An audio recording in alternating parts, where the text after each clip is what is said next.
Welcome back to RamZland. Today I want to show you how to synthesize calcium sulfide. Check this out.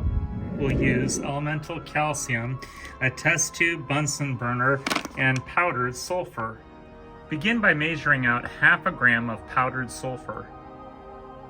Next, measure out 1 gram of calcium. Then add your calcium and your sulfur to a dish and mix thoroughly.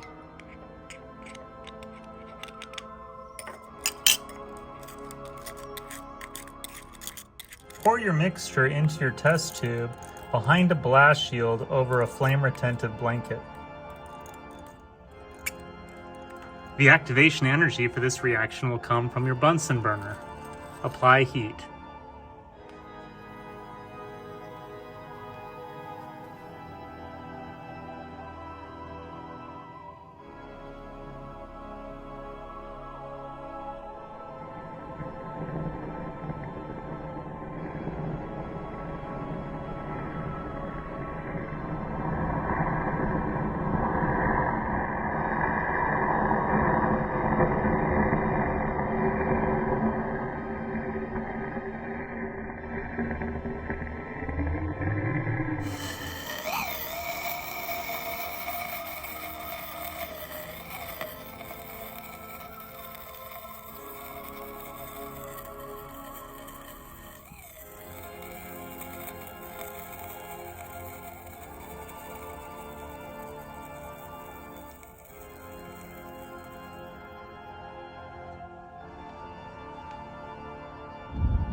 And here's our product, calcium sulfide.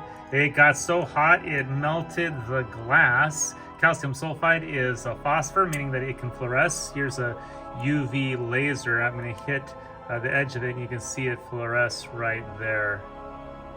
Isn't that amazing? Here's the balanced equation for this amazing synthesis reaction. We begin with the reactants calcium and sulfur. We have 1 mole of calcium, Ca, and 1 mole of sulfur, S. When those are mixed together and activation energy is provided, they create the product calcium sulfide. We have 1 mole of calcium sulfide, CaS. Calcium sulfide has all kinds of industrial purposes. It's used for luminous paints and fireworks, and also in wastewater treatment to remove heavy metals from wastewater through precipitation and neutralization. I hope you enjoyed today's edition of RamZland, and I'll see you next time. If you enjoyed this presentation, be sure to remember to like and subscribe.